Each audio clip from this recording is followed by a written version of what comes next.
Bismillahirrahmanirrahim. Assalamualaikum warahmatullahi wabarakatuh. Alhamdulillah wassalatu wassalamu ala Rasulillah wa ala alihi wa sahbihi wa mawalah wa la hawla wa la quwata illa billahi wa ba'du. Alhamdulillah, segala puja dan puji hanya milik Allah Subhanahu wa taala. Salawat juga salam kita hadiahkan kepada Rasul kita Nabi besar Muhammad sallallahu alaihi wa ala alihi wasallam. Sebagai kajian di pagi menjelang siang ini, karena masih bertepatan dengan permulaan awal dari Ashrul Awakhir, 10 dari akhir Ramadan, maka nasihat di siang ini kita akan menjelaskan tentang beberapa amalan yang harus kita lakukan selama berlalunya 10 akhir bulan Ramadan ini. Karena di istilah para ulama bahwa amal itu ditentukan akhirnya, bukan awalnya ataupun tengahnya. Makanya Nabi SAW mengatakan al-a'mal bi khawatimiha. Amal itu ditentukan akhirnya. Dan akhir Ramadan itu ditentukan dengan 10 akhirnya. Karena inilah yang dijadikan sumpah dalam Al-Quran, wal fajri walayalin ashri, demi waktu fajar dan demi malam-malam yang 10. Sebagian ahli tafsir mengatakan maksudnya malam-malam yang 10 adalah Ashrul Awakhir min Ramadan, 10 akhir daripada bulan Ramadan. Dan tidak mungkin Allah Subhanahu wa taala bersumpah dalam Quran kecuali yang disumpahinya itu memang sangat istimewa. Ya, karena memang 10 akhir Ramadan itu sangat istimewa. Kenapa? Karena di situ ada satu malam yang disebutkan keistimewaannya dalam Al-Quran, dan tidak pernah Quran menyebutkan malam-malam yang lainnya dalam setahun, kecuali satu malam itu saja yang disebut dengan Lailatul Qadar. Ketika Allah Subhanahu wa taala tidak menyebutkan malam-malam dalam satu tahun kecuali satu malam saja dalam Quran yang disebut dengan Lailatul Qadar, dan itu masuk pada 10 akhir Ramadan, menunjukkan malam-malam di 10 akhir Ramadan itu sangat istimewa.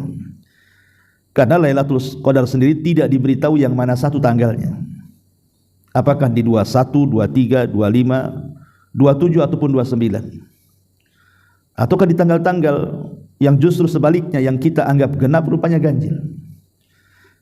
Makanya kemudian para ulama memberikan arahan kepada kita untuk menghidupkan semua malam, baik yang kita anggap genap ataupun yang kita anggap ganjil, yang disebut dengan Ashru al-Awakhir, 10 akhir bulan Ramadan. Ma'asyiral muslimin wal muslimat rahimani wa rahimakumullah. Lalu apa saja amalan yang dianjurkan untuk dihidupkan? Yang pertama adalah sunnah Nabi SAW, ihya'u al-lail, menghidupkan malam-malam. Dengan apa? Ya dengan qiyam al-lail. Dengan qiyam lail itu artinya melakukan ibadah di malam hari. Karena beda qiyamul lail, tahajud dan juga tarawih. Itu dibedakan, itu 3 kalimat. Qiyamul lail ini lebih umum. Tidak mesti harus salat qiyamul lail itu. Bisa saja dengan baca Quran sudah dianggap qiyamul lail. Bisa saja dengan berzikir sudah dianggap qiyamul lail. Bisa saja dengan berwudu, tahajud dan begitu seterusnya. Beda kalau tarawih. Kalau tarawih itu salat yang dikerjakan setelah Isya. Salat tahajud yang dikerjakan setelah Isya. Disebut tarawih karena ada istirahatnya. Jadi 2 rakaat salam, 2 rakaat salam kemudian istirahat. Ya mungkin sekitar 15-20 menit. Kemudian sholat lagi 2 rakaat salam, 2 rakaat salam, kemudian istirahat, kemudian witir. Maka disebut tarawih karena ada istirahatnya. Tarawih itu kan diambil dari istirahat. Makanya saya pusing juga kalau melihat orang tarawih satu nafas nggak ada istirahatnya, gimana ceritanya? Kadang-kadang nggak sampai 10 menit sudah selesai 23 rakaat. Nggak ada istirahatnya, nggak ada jedanya.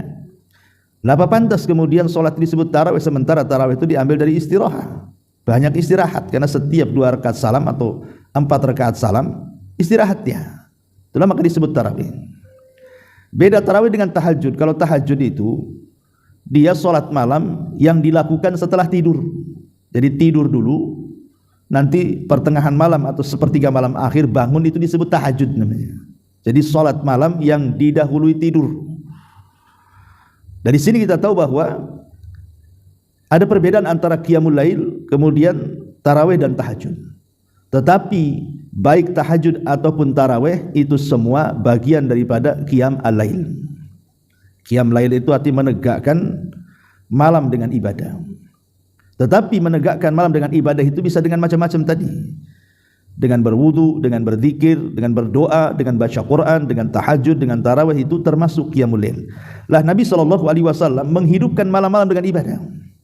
Dari sini Nabi SAW mengatakan, man qama lailata qadrin imanan wahtisaban ghufira lahu ma taqaddama min dhanbi. Jadi barang siapa yang menghidupkan malam, maksudnya malam-malam di bulan Ramadan, wabil khusus tentang 10 akhir Ramadan, penuh dengan iman dan mengharap pahala Allah, maka Allah akan ampuni dosa-dosanya. Jadi kalau kita hidupkan di 10 malam akhir Ramadan, maka itu penyebab dosa kita akan diampuni. Dan itu yang dilakukan Nabi SAW berdasarkan hadis Ummuna Aisyah radhiyallahu anha, kana Nabi SAW idza dakhala al-ashra ahya lailatahu. Nabi SAW kalau masuk di 10 akhir Ramadan, maka beliau menghidupkan malamnya. Menghidupkan malam dengan berbagai macam ibadah. Ini yang pertama. Artinya kalau sudah 10 akhir Ramadan, kalau sudah masuk malam saja, hidupkan dengan ibadah. Masalahnya terbalik gitu ya, kalau di zaman kita ini. Kalau sudah 10 akhir Ramadan, itu mall makin penuh tuh biasanya.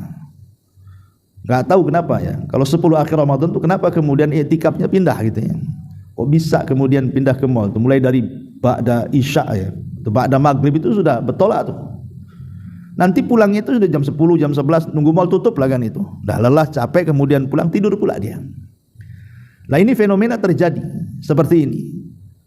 Entah mereka mencari kebutuhan karena persiapan menjelang Ramadan, atau entah kenapa. Tapi ini kan menyelisih sunnah Nabi SAW. Kalaupun sebenarnya kita harus belanja di siang hari kan bisa. Karena siang hari di bulan Ramadan tidak ada Lailatul Qadar. Lailatul Qadar itu kan ada di malam hari. Kan bisa kita ke mall itu mamanya, mau belanja apa kan, entah ngambil siangnya atau ngambil sorenya. Jadi kalau sudah malam, nah ini fokuskan ibadah. Itu yang dilakukan Nabi SAW, ahya lailatahu. Dia hidupkan malamnya. Ini yang pertama. Kemudian yang kedua, dalam lanjutan hadis tadi, kata Ummul Mukminin Aisyah radhiyallahu anha, bukan hanya ahya lailatahu, tetapi wa aiqadha ahla. Ada lanjutan hadisnya, Nabi SAW menghidupkan malamnya dan membangunkan keluarganya. Dari sini ada amalan kedua, musyarakatul usrati wal aulad fi ada'il ibadat. Melibatkan semua keluarga. Jadi bukan hanya kita para laki-laki, para suami yang mengejar keutamaan 10 akhir Ramadan itu, tetapi kalau bisa juga tanggung jawab kita juga melibatkan seluruh keluarga. Yang punya istrinya dilibatkan istrinya, yang punya anak dilibatkan anaknya, dan diarahkan mereka untuk ikut terlibat dalam ibadah. Makanya Nabi SAW digambarkan wa aiqadha ahla, dia bangunkan keluarganya. Jadi kita ini sebagai laki-laki, sebagai kepala rumah tangga, maka dianjurkan untuk melibatkan keluarga. Makanya kata para ulama, kalau bisa ringankanlah tugas para wanita itu setahun sekali.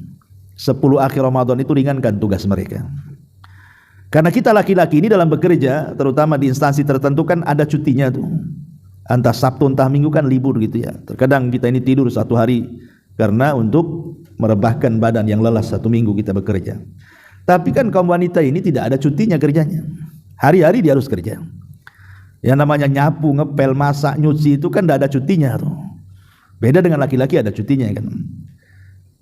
Lah dari sini menunjukkan bahwa kalau sudah 10 akhir Ramadan dalam setahun ini, berilah keringanan kepada mereka untuk supaya bisa beribadah. Jangan pula suaminya khusyuk sholat tarawih, Allahu Akbar gitu ya, istrinya nguap-nguap aja. Kenapa? Karena dia lelah gitu. Sama aja kegiatan dia di Ramadan, di luar Ramadan, di 10 akhir Ramadan, seolah-olah tidak ada bedanya. Makanya ringankan mereka.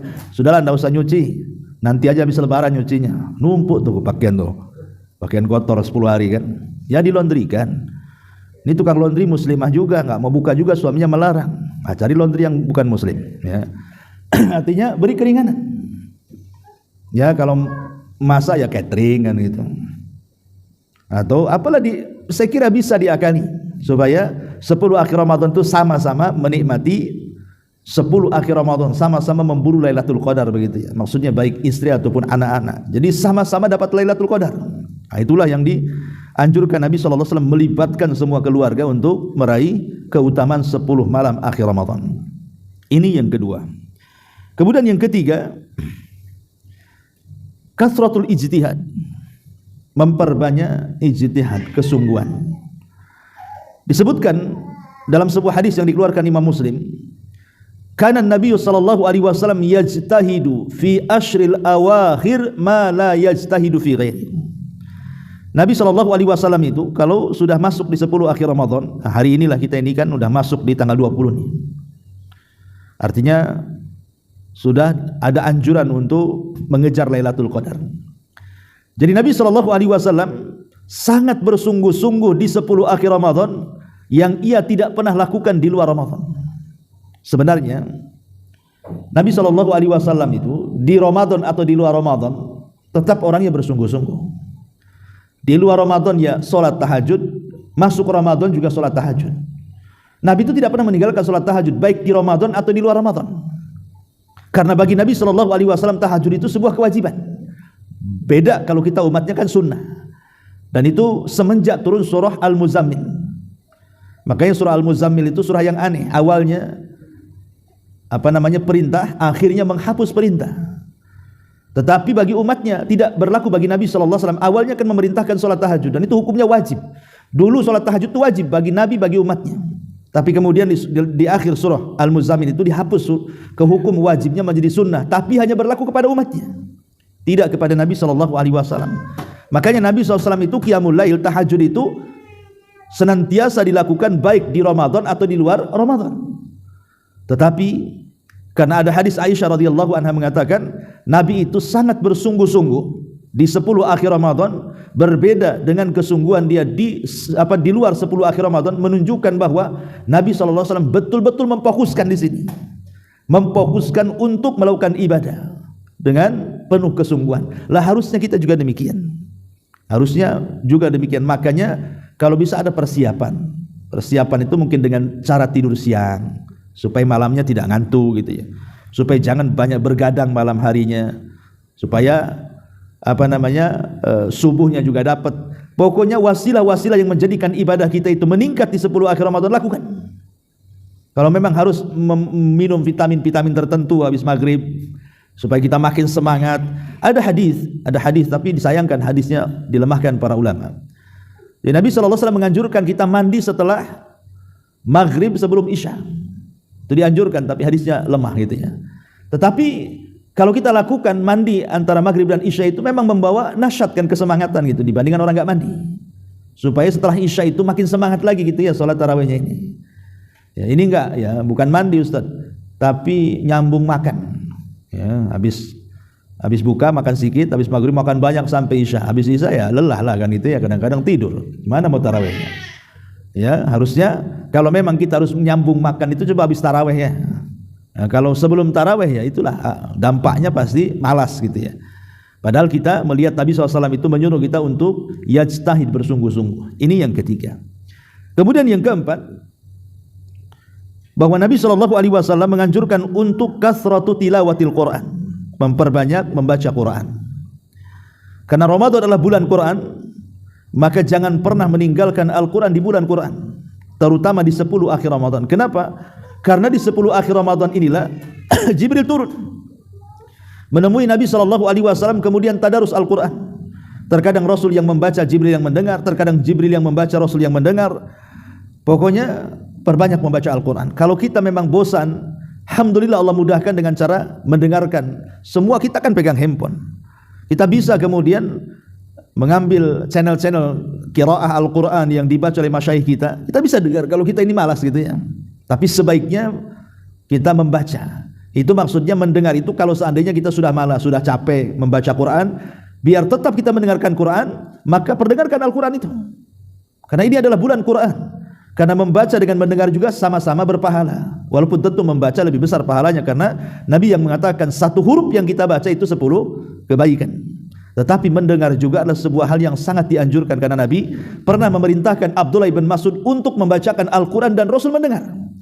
Dan Rasul juga terkadang mendengar bacaan para sahabatnya. Seperti satu malam Rasul mendengarkan bacaan suara Abu Musa al-Ash'ari radhiyallahu anhu. Jadi Rasul malam-malam itu bahasa kitanya belusukan. Kemudian masuk ke ganggang kota Madinah. Tidak ada satupun rumah di ganggang kota Madinah kecuali keluar suara Quran. Itu di masa Nabi, di masa kita kecil-kecil saja yang hidup di desa itu kan. Kadang-kadang masih belum ada listrik, belum apa zaman itu, kita masih mendengarlah ada orang baca Quran itu. Entah mungkin orang tua ngajari anaknya baca turutan, dulu kan belum ada Iqra gitu ya. Tapi kita dengarlah suara-suara Al-Quran itu muncul dari rumah. Itu zaman bahula ya di desa-desa itu. Kalau sekarang kan enggak, karena handphone itu enggak di kota, enggak di desa. Yang keluar ya macam-macam, tah dangdutan, tah rokan, tah jazan, tah apa gitu ya. Musik-musik yang keluar, tah sinetronan. Kadang-kadang yang seperti ini nih sama aja di Ramadan atau di luar Ramadan. Itu di zaman sekarang ini. Padahal zaman dulu Nabi SAW di luar Ramadan saja Rasul mendengar bacaan Quran keluar daripada rumah-rumah orang-orang Ansar. Lah ketika mendengar satu suara yang menakjubkan, Rasul terdiam. Akhirnya kemudian Rasul mendengarkan suara yang keluar dari bilik salah satu rumah daripada rumah-rumah Ansar. Saking takjubnya Rasul tidak bergerak. Tidak terasa sampai mendekati subuh. Karena sudah mendekati subuh, tentu Rasul harus mengimami sholat subuh. Bergegas dia balik. Kemudian selepas subuh, rupanya dia memanggil orang yang semalam membaca Quran dan didengar bacaannya. Siapa dia? Abu Musa al-Ash'ari radhiyallahu anhu, dan mengatakan, "Ya Abu Musa, semalam aku mendengar suaramu." Kata Abu Musa, "Bagaimana kau tahu?" Kata Rasul, "Aku berada di samping bilikmu." Kata Abu Musa, "Ya Rasul, kalau aku tahu engkau berada di sebelah bilikku, ku perindah lagi suaraku," katanya. "Sayang tak tahu pula," katanya. Kemudian Rasul memuji Abu Musa al-Ash'ari dan mengatakan, "Ya Abu Musa, suaramu mirip seperti Daud ketika taranum Zabur," katanya. Dan salah satu mukjizat Nabi Daud adalah diberikan keindahan suara. Jadi Abu Musa itu disejajarkan dengan Daud ketika membaca Zabur. Dari sini kita tahu bahwa Rasul juga mendengar gitu ya, mendengar Quran, suka mendengar Quran. Makanya di bulan Quran ini jangan sampai kita tidak membaca Quran. Aib seorang muslim itu kalau di bulan Quran tidak membaca Quran. Makanya dahulu Imam Malik rahimahullahu ta'ala sampai meliburkan semua kajian hanya untuk kembali kepada Quran, mengambil mushafnya, padahal dia hafal Quran, tapi tetap dia mengambil mushaf dan membaca Al-Quran di mushafnya, padahal dia hafal Quran. Imam Malik itu ya, artinya bahwa kembali kepada Al-Quran. Kalau sudah malam hari, sudah ambil Quran, baca Quran. Kalau sudah bosan, dengarkan Quran. Ini yang keempat. Jadi kasrah tilawatil Quran. Kemudian yang kelima, kasratud doa. Di 10 malam akhir Ramadan ini perbanyak doa. Sering saya jelaskan ayat tentang kedekatan Allah Subhanahu wa taala di dalam Al-Qur'an itu terapit di antara ayat-ayat Ramadan. Apa ayatnya? Allah Subhanahu wa taala mengatakan, "Wa idza sa'alaka ibadi anni fa inni qarib ujibu da'watad da'i idza da'an falyastajibuli wal yu'minu bi la'allahum yarshudun." Apabila hamba-hambaku, kata Allah, bertanya kepadamu wahai Muhammad tentang aku, katakan aku dekat. Akulah yang mengijabah setiap doa orang yang berdoa kepadaku. Inilah satu-satu ayat yang menjelaskan dalam Quran itu tentang kedekatan Allah, di mana Allah Subhanahu wa taala saking dekatnya dengan kita, Allah mengabulkan setiap doa-doa kita. Ini satu-satunya ayat yang menjelaskan kedekatan Allah, dan satu-satunya ayat yang menjelaskan bahwa kedekatan Allah dengan cara mengabulkan doa orang yang berdoa kepadanya. Ayat ini kalau kita baca ya, itu terdapat dalam surah Al-Baqarah dan terapit di antara dua ayat setelah dan sebelumnya cerita Ramadan. Ayat yang pertama, ayat sebelumnya bicara soal syahrul Quran, syahrul Ramadan alladzi unzila fihil Quran. Kemudian ayat terakhir bicara tentang hukum melakukan hubungan suami istri di malam hari Ramadan. Uhillat lakum lailatas siyam arrafatsu ila nisaikum. Dihalalkan bagi kalian suami istri untuk melakukan hubungan di malam hari. Lah tengah-tengah di antara dua ayat ini adalah ayat kedekatan Allah dengan kita. Yang Allah katakan, "Ya Muhammad, kalau hamba-hambaku bertanya soal aku, katakan aku dekat. Akulah yang mengijabah setiap doa yang berdoa kepadaku." Allah itu senantiasa dekat sebenarnya di Ramadan atau di Ramadan kepada kita. Tetapi di Ramadan jauh lebih dekat lagi, dan lebih dekat lagi di 10 akhir Ramadan. Lebih dekat lagi dengan kita di 10 akhir Ramadan. Dan di antara khususnya amalan Ashrul Awakhir, amalan tentang 10 akhir Ramadan, dan lebih khusus lagi tentang khususiyah malam Lailatul Qadar adalah Lailatul Istijabati Doa. Bahwa malam Lailatul Qadar itu malam di mana doa-doa kita dipastikan diijabah Allah Azza wa Jalla. Perhatikan hadis. Aisyah radhiyallahu anha ketika bertanya kepada Nabi sallallahu alaihi wasallam, "Ya Rasulullah, in adraktu Lailatul Qadri famadza aqul?" Rasul, kalau aku mendapatkan malam Lailatul Qadar, kira-kira apa yang harus aku baca?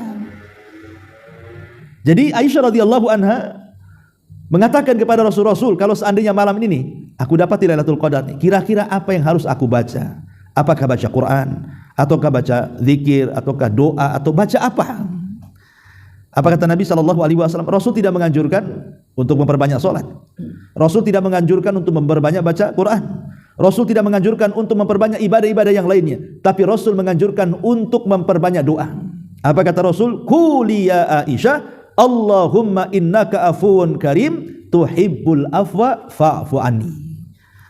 Maka Nabi SAW mengatakan, katakan ya Aisyah doa ini, Allahumma ya Allah, innaka sesungguhnya engkau tuhibbul afwa, Allahumma innaka afuwun karim, engkau zat yang maha pemaaf lagi maha mulia, tuhibbul afwa, dan suka kepada yang memaafkan, fa'fu anni, maka maafkanlah dosa-dosaku. Inilah doa yang dianjurkan dibaca di malam Lailatul Qadar. Ketika Nabi SAW memberikan arahan kepada Aisyah untuk membaca doa seperti ini, menunjukkan apa? Menunjukkan bahwa yang banyak dianjurkan di 10 malam terakhir Ramadan adalah kathratud doa, banyak-banyak berdoa. Karena Rasul kan menganjurkan kepada Aisyah tidak memperbanyak baca Quran, tahajud atau apa kan? Justru disuruh untuk membaca doa. Ya tentu bukan berarti kemudian kita tidak membaca banyak Quran, tetap kita baca Quran, tetap tahajud, tetap yang lainnya, ya kan? Cuman porsi doa itu harus dilebihkan. Kalau sudah masuk 10 akhir Ramadan, porsi doa itu harus dilebihkan. Terutama doa yang dianjurkan Nabi sallallahu alaihi wasallam dibaca untuk mendapatkan malam Lailatul Qadar. Allahumma innaka afuwun karim tuhibbul afwa fa'fu anni. Kenapa kemudian doa ini? Ini doa ini luar biasa. Karena kalimat afun ini salah satu kalimat yang berbeda dengan kalimat istighfar. Sama-sama minta ampun sebenarnya. Fa'fu anni itu sama-sama minta ampun, sama dengan Allahumma gfirli. Tetapi bedanya kalau istighfar, kita meminta ampun kepada Allah agar aib-aib kita ditutup dan agar dosa-dosa kita di dunia tidak diazab, tetapi dosa kita tidak hilang.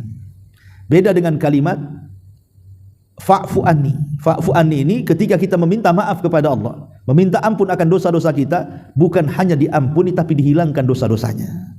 Itu bedanya. Kenapa kemudian menggunakan kalimat fa'fu anni? Tentu bukan doa ini saja.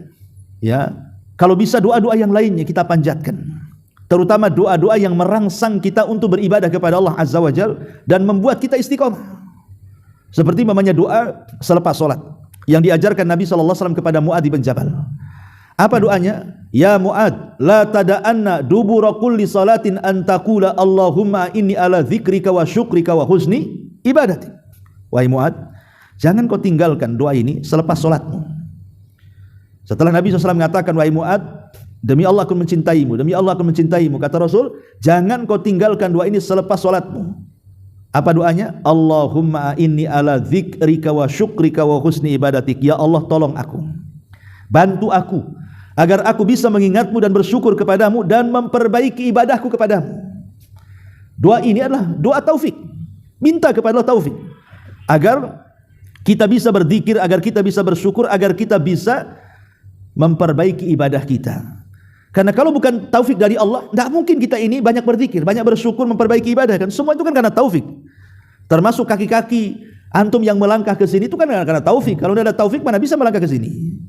Ya, jadi setiap ibadah yang kita lakukan itu tidak mungkin dilakukan kecuali dengan taufik dari Allah. Makanya minta taufik kepada Allah. Allahumma inni, ya Allah bantu aku, tolong aku gitu ya. Agar aku bisa berzikir kepadamu, bersyukur kepadamu dan memperbaiki ibadahku kepadamu. Dan ini sangat dihajatkan di 10 akhir Ramadan. Kita mendapatkan taufik supaya betul-betul kita bisa ijtihad dalam beribadah di 10 akhir Ramadan supaya kita mendapatkan malam Lailatul Qadar. Ini juga penting membaca doa-doa seperti ini. Atau memperbanyak kalimat la haula wala quwata illa billah. Ya, dan harus yakin ya. Jangan sekedar di lisan saja la haula wala quwata illa billah, tapi yakin. Yakin dengan sabda Nabi, yakin dengan akibatnya, yakin dengan Allah Subhanahu wa taala ketika kita membaca supaya ada pengaruhnya. Doa itu supaya ada pengaruhnya. Kalau enggak yakin ya enggak ada pengaruhnya nantinya. Mungkin bahasa kitanya harus ada sugesti lah. Ya, kenapa kita umpamanya minum obat tertentu bisa sembuh? Sebenarnya namanya obat itu, apalagi tidak ada nas Al-Quran dan Sunnah, hanya sekedar penelitian para dokter, itu kan bisa menyembuhkan, bisa tidak. Tapi terkadang dengan sugesti yang kuat, obat yang sebenarnya tidak menyembuhkan jadi menyembuhkan karena sugestinya itu sebenarnya. Lah dalam doa juga sama. Kenapa dalam obat kita bisa meletakkan sugesti, dalam doa kita tidak pula. Akhirnya ragu-ragu, ini betul tak, betul tak, betul tak. Ini berarti kita tidak yakin dengan doa kita. Padahal Nabi yang mengatakan Allah akan mengabulkan doa-doa kalian jika kalian yakin. Wa antum muqinuna bil ijabah, dan kalian yakin bahwa kalian akan diijabah kan? Harus yakin. Ya. Lah salah satunya ketika membaca kalimat la haula wala quwata illa billah. Haula itu artinya harokat. Harokat itu artinya bergerak.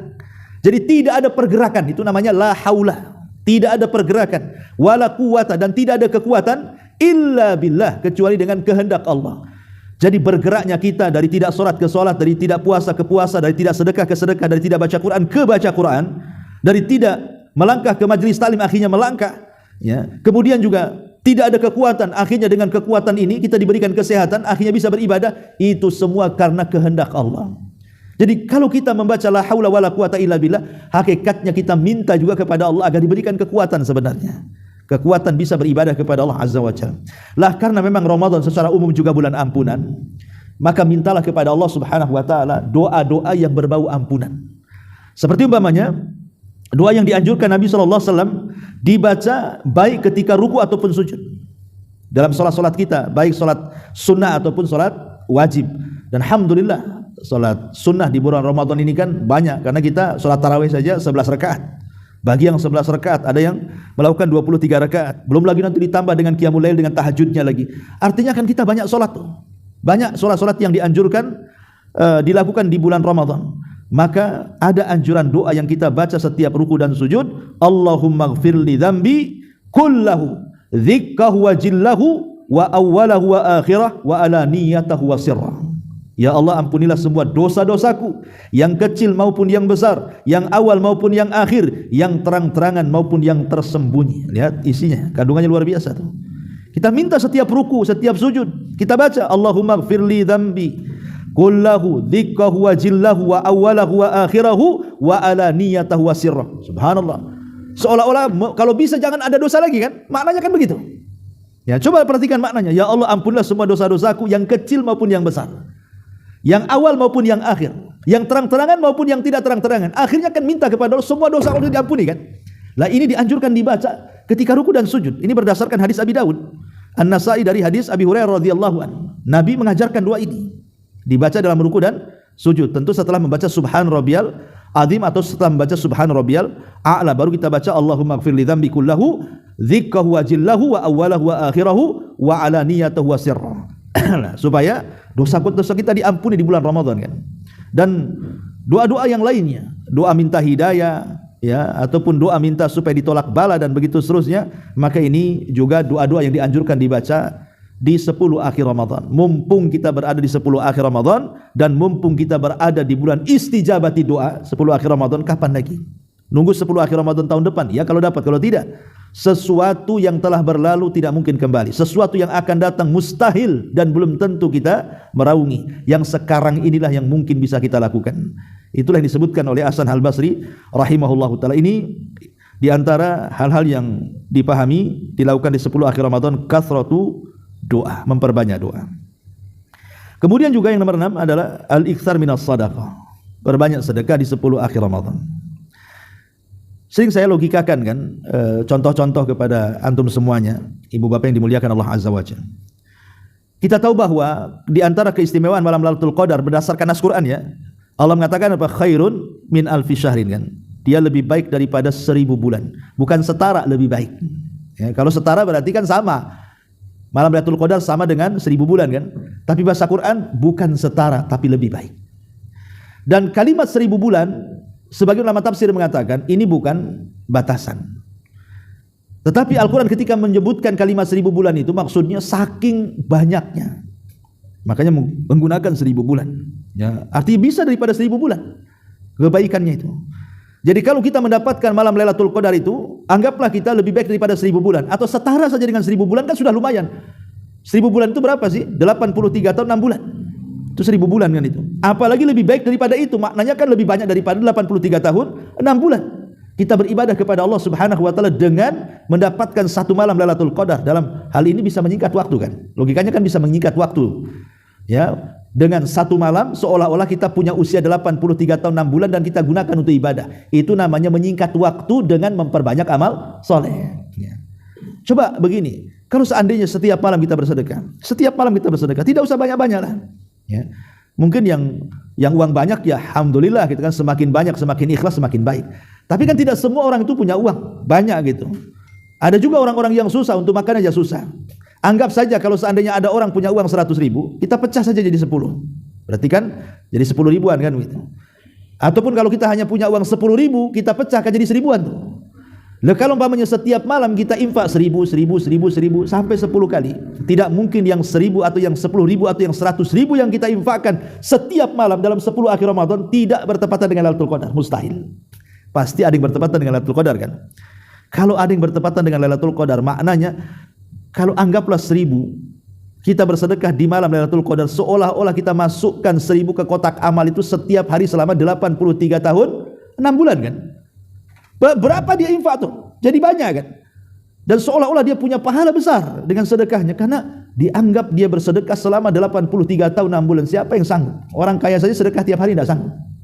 Ya, dari sini menunjukkan bahwa memperbanyak sedekah di 10 akhir Ramadan sangat dianjurkan, dan itu berdasarkan hadis Nabi sallallahu alaihi wasallam.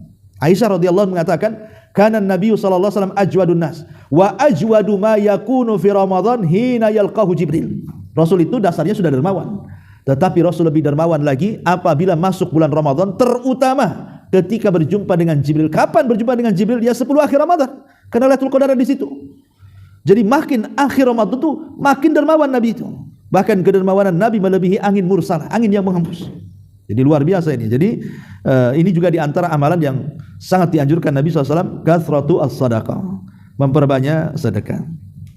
Kemudian juga di antara amalan yang dianjurkan di 10 akhir Ramadan, dan ini inti daripada semua amalan. Inti daripada semua amalan yang harus kita amalkan di 10 akhir Ramadan adalah taharri Lailatul Qadri. Tahari Lailatul Qadri, kejar, buru, cari Lailatul Qadar. Kita harus mengejar, memburu, mencari malam Lailatul Qadar. Dulu di zaman Rasul itu pernah mendapatkan wahyu tentang tanggal Lailatul Qadar. Artinya sudah menyimpan, mengantongi tanggal-tanggal berapa, sudah tahu itu.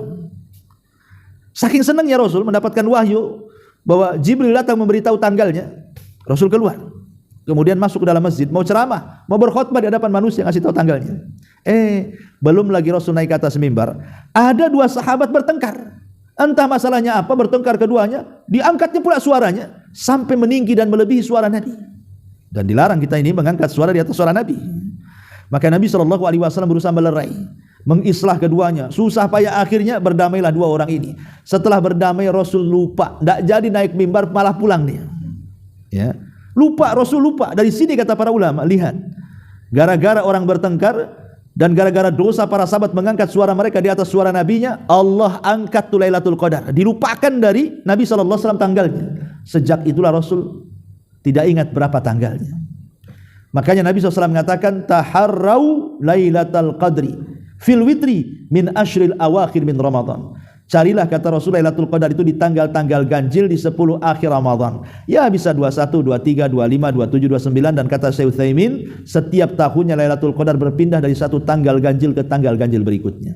Bisa saja tahun kemarin tanggal 27, bisa saja tahun ini 21. Bisa saja tahun ini 21, bisa saja tahun depannya kemudian 25. Pokoknya berpindah-pindah. Kenapa berpindah-pindah?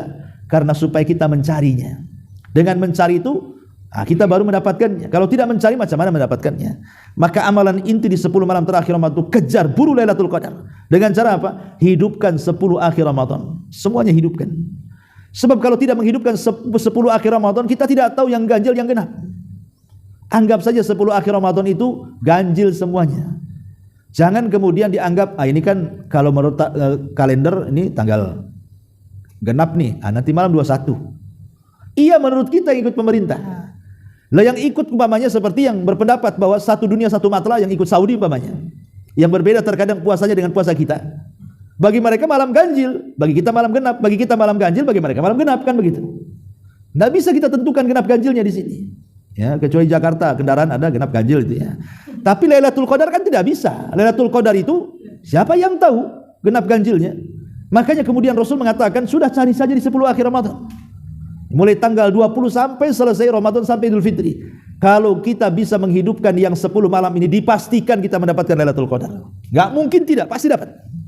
Justru yang mencari tanggal-tanggal ganjil ini kadang-kadang tak dapat, apalagi yang mencari asik mencari tanda-tandanya saja. Ya, kata Ustaz tanda-tandanya tak ada angin. Ya. Macam iya nih tak ada angin. Ya kan? Kata Ustaz katanya anginnya sepoi-sepoi, ya tidak dingin, tidak panas. Kok dingin saya? Dia tak tahu dia sedang demam kan? Dia keluar lagi demam, dialah. Ya, dia nggak mungkin juga dapat Lailatul Qadar. Jadi ada orang yang menyibukkan mencari tanda-tanda, lihat ke atas, lihat ke bawah, nggak akan dapat. Ya. Jangan mencari tanggal ganjil, jangan mencari tanda-tanda, hidupkan saja, pasti mendapatkan Lailatul Qadar. Makanya di sini kata para ulama ini yang terakhir, amalan yang bisa mendapatkan atau mendorong kita mendapatkan Lailatul Qadar adalah i'tikaf. Kalau kita ingin mendapatkan Lailatul Qadar, i'tikaf. Ya i'tikaf itu ya tidak harus satu hari, satu malam gitu ya. Ya kalau kita memang ya punya waktu luang untuk itu lebih baik seperti sunnah Nabi. 10 akhir Ramadan tidak keluar dari masjid kan itu. Ya tetapi kan i'tikaf itu bisa kita gunakan 2 jam, 3 jam, 4 jam. Pemain kesibukan kita selesai di malam hari, kita datang ke masjid menyengaja, sholat tarawih, setelah sholat tarawih kita mengaji dan begitu seterusnya. Entah dapat sejam 2 jam. Yang penting i'tikaf. Karena i'tikaf itu sunnah muakkadah, bukan sunnah biasa. Nabi tidak pernah meninggal i'tikaf sampai mati. Bahkan setelah Rasul meninggal, dilanjutkan i'tikafnya oleh istri-istrinya sampai mereka meninggal dulu semuanya. Bayangkan i'tikaf itu sampai menjadi sunnah muakkadah, sunnah yang tidak pernah ditinggalkan Nabi. Kenapa? Karena biasanya orang-orang yang memburu malam Lailatul Qadar itu akan mudah didapat orang-orang yang beriktikaf. Tapi orang yang di luar iktikaf itu jarang dapat biasanya. Ya mungkin dapat sejam 2 jam ya. Karena kalau di luar masjid biasanya hawanya itu bukan hawa ibadah. Beda dengan di masjid kan, hawanya hawa ibadah kan. Tapi kalau di luar masjid itu hawanya hawa handphone, hawa Facebook, hawa Instagram, hawa-hawa yang lainnya lah. Sibuk atau hawa ngantuk gitu ya. Maunya cepat tidur. Tapi kalau di masjid kan hawa ibadah. Maunya ngaji, maunya sholat malam, mau pegang handphone pula malu dengan kawan. Akhirnya betul-betul fokus ibadah. Nah, dari sini maka kalau kita ingin mendapatkan Lailatul Qadar, betul-betul mendapatkan Lailatul Qadar, maka burulah dengan cara beriktikaf. Datang ke masjid, duduk di masjid, karena bagaimanapun di masjid lebih menyedikitkan ibadah dan menunjukkan keikhlasan kita kepada Allah Azza wa Jalla. Dan yang terakhir, dan ini sering saya nasihatkan, lakukan amalan-amalan yang tidak ada yang tahu kecuali kita dengan Allah. Di 10 malam terakhir Ramadan itu lakukan ibadah yang tidak ada yang tahu kita kecuali dengan Allah saja. Salat tarawih kan jamaah nampak orang. Ya, salat wajib juga jamaah bagi laki-laki nampak orang. Ataupun ngaji Quran rame-rame di masjid nampak orang, atau mungkin di rumah juga nampak keluarga. Ya, cobalah cari amalan-amalan itu yang tidak ada yang tahu kecuali kita dengan Allah saja di 10 akhir Ramadan tuh. Pamannya selain daripada tarawih ya, habis isya malam, entah sepertiga malam akhir, entah separuh malam, salatlah kita 2 rakaat. Jangan ada yang tahu. Cukup kita dengan Allah saja. Tahajud kita kepada Allah 2 rakaat, cukup kita dengan Allah yang tahu.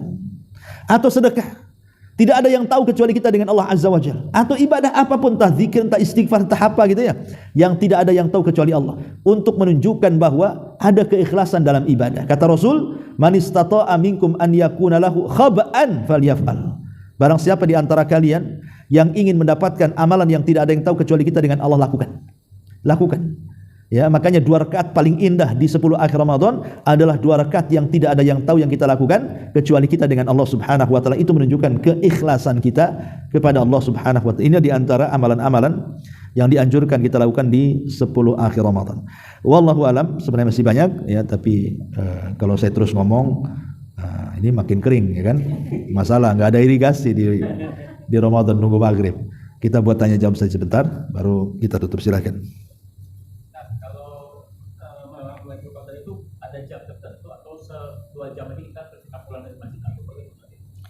Lailatul Qadar itu waktu malam itu kan dzaraf namanya, menunjukkan waktu, bukan tempat. Ya, kalau tempat itu kan berarti kalau nggak di masjid nggak dapat, itu namanya tempat. Kalau waktu itu di mana saja dapat, di masjid atau di luar masjid. Dan ketika kita membaca suratul Qadar dan kita telah tafsirnya, Dalam surah Al-Qadar itu Allah tidak menyebutkan permulaannya, tapi Allah menyebutkan akhirnya saja. Hiya hatta matla'il fajr. Hanya disebut akhirnya, berakhir di waktu fajar. Tapi awalnya kan tidak disebutkan. Hanya inna anzalnahu fi lailatul qadr. Wa ma adraka ma lailatul qadr. Lailatul qadri khair. Dan disebutkan hanya malam. Kalimat malam sendiri menjadi khilaf ulama. Ya.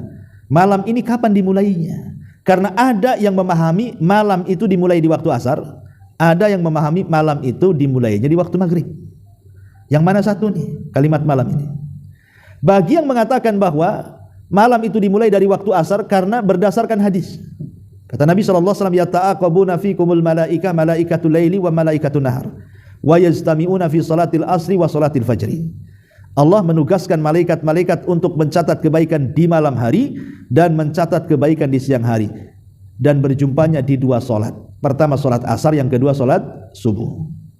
Menunjukkan bahwa malam itu dimulai dari asar, diakhiri waktu subuh berdasarkan hadis ini, ya.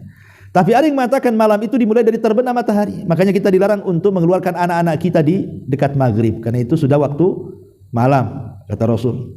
Disitulah ya ta'ala abu syaitan, setan bermain-main di situ. Kalau memang harus dikeluarkan, keluarkan setelah isya, kata Rasul. Jadi maghrib ke isya jangan dikeluarkan anak-anak. Kalau mau dikeluarkan nanti habis isya, karena setan sudah tidak bermain-main lagi.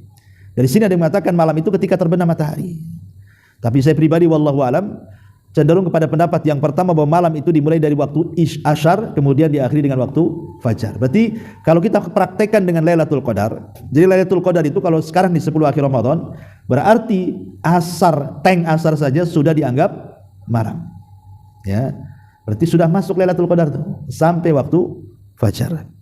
Maka dari sekarang nih tanggal 21 nih, maka mulai setelah asar maka lakukan banyak ibadah, entah zikir, entah istighfar, entah sedekah, entah baca Quran, entah bertasbih, bertahlil, apalah sebutkan sampai malam hari, sampai waktu fajar. Ya, ada yang memang Allah berikan taufik bisa dia menghabiskan waktu dari asar sampai fajar. Betul-betul dihabiskan 15 jam umpamanya kan. Tapi ada juga yang enggak bisa, mungkin karena kesibukannya, kecapeannya. Tapi minimalnya janganlah kemudian ketika kita tidak bisa mendapatkannya kemudian hilang sebagiannya. Jangan sampai ketika kita tidak bisa mendapatkan semuanya, jangan pula hilang sebagiannya. Ketika kita tidak bisa menghidupkan sampai fajar, ambillah separuhnya. Ketika kita tidak bisa mengambil separuhnya, ambillah sepertiganya. Jangan sampai tidak. Ya, pokoknya dalam setiap hari dalam 10 akhir Ramadan itu, ambillah bagian ibadah kita di situ. Entah sholat malamnya, entah baca Qur'annya, entah zikirnya, entah apanya kan itu. Karena bagaimanapun kalau bertepatan zikir kita dengan Lailatul Qadar, seolah-olah kita berzikir selama 83 tahun 6 bulan, itu maksudnya. Ya, ada yang berzikir dapatnya 5 menit. Berarti selama 5 menit itu 83 tahun dia berzikir. Ada yang sejam. Nah, makanya siapa yang mendapatkan bagian besar, kata Rasul, man haruma khairaha faqad hurim. Barang siapa yang diharamkan sama sekali tidak mendapatkan kebaikan malam itu, maka selamanya tidak akan mendapatkan kebaikan. Jangan sampai kita tidak mendapatkan kebaikan selamanya gara-gara tidak tahu keutamaan Lailatul Qadar. Ada orang itu subhanallah, dia menghidupkan malam Lailatul Qadar, memang enggak tidur sampai fajar, tapi bukan untuk ibadah. Begadang kan begitu ya, nonton bola, begadang. Si baik Piala Dunia enggak di 10 terakhir Ramadan kan itu. Ya macam-macam lah pokoknya. Ya. Nah ini apa dapat Lailatul Qadar? Iya, dia begadang di malam Lailatul Qadar, tapi dia tidak mendapatkan Lailatul Qadar, hanya begadangnya saja. Intinya bahwa Lailatul Qadar itu waktu, bicara soal waktu. Ya, ada yang mendapatkan sejam, 2 jam, 3 jam. Ya, pahalanya pun sesuai dengan waktu yang dia dapati kan. Semakin banyak waktu yang dia ambil dalam ibadah, semakin banyak pula dia mendapatkan Lailatul Qadar. Lailatul Qadar itu bukan benda yang kita temukan. Kalau nemu benda itu Lailatul Qadar, umpamanya kita lagi jalan nemu dompet, menemu Lailatul Qadar, itu dompet orang. Ya, bukan itu. Lailatul Qadar itu waktu, sehingga siapa yang memanfaatkan waktu dialah yang mendapatkan Lailatul Qadar. Wallahu a'lam. Satu lagi, iya. Kalau misalnya bersedekah itu kita untuk keluarga atau buat diri sendiri? Ya, diniatkan untuk semuanya kalau bisa ya. Sedekah itu kalau bisa diniatkan untuk diri sendiri dan keluarga. Itu lebih baik melibatkan orang lain, baik yang masih hidup ataupun yang sudah meninggal. Karena membagikan pahala itu bukan seperti membagikan uang dalam dompet. Kalau membagikan uang dalam dompet, dibagi 1 juta hilang 1 juta, dibagi 2 juta hilang 2 juta. Kalau bagi pahala itu tidak akan berkurang pahala yang kita dapat. Umpamanya kita punya pahala 1000, dibagikan ke orang lain 1000, tetap 1000 itu ada pada diri kita. Itulah bedanya pahala itu. Makanya ada istilah apa? Man fattara sha'iman kana lahu ajru sha'im ghaira an yanqusa min ajri shaimi syai'un. Siapa yang memberi makan orang yang berpuasa, dia dapat pahala puasa dia. Tapi apakah kemudian pahala puasa dia hilang? Enggak, tanpa mengurangi pahala dia. Artinya pahala tetap. Nah, itulah bedanya pahala dengan uang di sini. Kalau uang kita keluarkan habis. Tapi kalau pahala kita keluarkan ya tetap saja pahala segitu. Maka bersedekahlah untuk diri sendiri dulu, baru kemudian diniatkan untuk orang lain. Apalagi diniatkan untuk orang tua yang sudah meninggal. Ya, karena saya sudah menjelaskan semalam tadi pagi ya di Masjid Darul Ilmi tentang bagaimana cara merubah nasib dengan Lailatul Qadar. Lailatul Qadar itu kan malam takdir.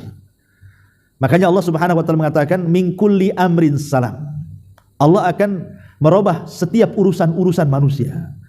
Dalam surah Ad-Dukhan fiha yufraku kullu amrin hakim. Di malam itu Allah akan merubah nasib-nasib takdir-takdir manusia setahun yang akan datang. Artinya kita bisa merubah nasib dalam setahun yang akan datang dengan memanfaatkan momen Lailatul Qadar. Bisa kita rubah nasib kita kok. Yang tadinya susah menjadi senang bisa, asal sekarang momen tepat di Lailatul Qadar ini. Lah bagaimana caranya? Dan apakah mungkin takdir berubah? Ya, takdir itu ada dua, ada mubram, ada muallaq. Mubram itu yang tidak berubah karena dicatat di Lauhil Mahfuz, tidak mungkin berubah, ya. Tapi ada takdir namanya muallaq. Muallaq itu takdir yang di tangan para malaikat. Dan takdir yang di tangan para malaikat tidak mungkin bertentangan juga dengan takdir mubram yang ada di Lauhil Mahfuz. Contoh mamanya, Allah takdirkan di catatan malaikat usia kita 50 tahun. Allah tahu. Karena kita mungkin bersilaturahim, berbuat baik atau melakukan amalan-amalan tertentu, Allah tambahlah usia dari 50 jadi 60 tahun. Allah juga tahu. Dan dua-duanya dicatat di Lauhil Mahfuz. Artinya bahwa malam Lailatul Qadar itu sebenarnya ini kesempatan kita merubah nasib sebenarnya. Ya, setahun yang akan datang itu. Dengan cara apa? Ya dengan cara ambil amalan-amalan yang bisa merubah nasib kita. Amalan-amalan itu entah kalau kita ingin dipanjangkan umur, ya banyak silaturahim, banyak bertakwa, berbuat baik kepada orang tua kan itu. Kalau kita ingin diluaskan rezekinya, ya banyak bersedekah. Ya, banyak bersedekah, berdoa kepada Allah untuk dilancarkan rezekinya, ya, dan begitu seterusnya. Jadi ini sebenarnya kesempatan malam Lailatul 10 akhir Ramadan itu bisa merubah drastis hidup kita loh, setahun yang akan datang. Sebenarnya kan enggak balance ya, artinya setahun itu kan 12 bulan. 12 bulan itu kita hanya minta 10 hari saja. Tidak ada berapa persennya dari 12 bulan itu, hanya 10 hari. Tapi 10 hari ini bisa menentukan nasib kita yang 12 bulan itu. Coba bayangkan masa 10 hari kita buang begitu saja sementara nasib kita ditentukan dengan 10 hari ini. Ya, kenapa saya katakan nasib kita ditentukan 10 hari? Karena memang Lailatul Qadar di 10 hari ini. Ya, kalau kita mendapatkan malam itu insyaAllah, maka kondisi kita setahun yang akan datang itu jauh lebih baik lagi. Karena ulama mengatakan bahwa di malam Lailatul Qadar para malaikat yang mencatat ajal, para malaikat yang membagi rizki, para malaikat yang membagi kebahagiaan, kecelakaan dan begitu seterusnya, itu didatangkan di hadapan Allah. Kemudian mereka akan mencatat, mendaur ulang kembali, mendaur ulang lagi. Makanya iyyaka wal maksiat, kata para ulama, jangan sekali-kali bermaksiat di 10 akhir Ramadan. Karena Imam Ibnul Qayyim mengatakan di antara pengaruh maksiat itu hilang berkah umur, hilang berkah amal, hilang berkah ilmu, hilang berkah taat, yang intinya adalah berkah agama dan dunia hilang. Ya, kalau bertepatan kita ini lagi Lailatul Qadar lagi maksiat pula. Naudzubillah. Ya. Ini malam Lailatul Qadar kita maksiat pula. Entah berzina, entah mabuk, entah berjudi, entah apalah sebutkan maksiatnya. Maka ini justru akan menyempitkan kehidupan kita setahun yang akan datang. Kalaupun Allah takdirkan mati, bukan husnul khotimah, jangan-jangan sul khotimah pula. Tapi kalau Allah takdirkan kita mendapatkan Lailatul Qadar walaupun usia kita tidak sampai tahun depan, janganlah kemudian kita mati sul khotimah tapi meninggal di atas husnul khotimah. Itu saja harapan kita, ya. Jadi rubahlah nasib dengan 10 akhir Ramadan dengan memperbanyak sedekah dan yang semacamnya. Wallahu alam, sekira cukup ya. Subhanallah bihamdika, asyhadu an la ilaha illa anta astaghfiruka wa atubu ilaik. Allahu a'lam. Assalamualaikum warahmatullahi wabarakatuh.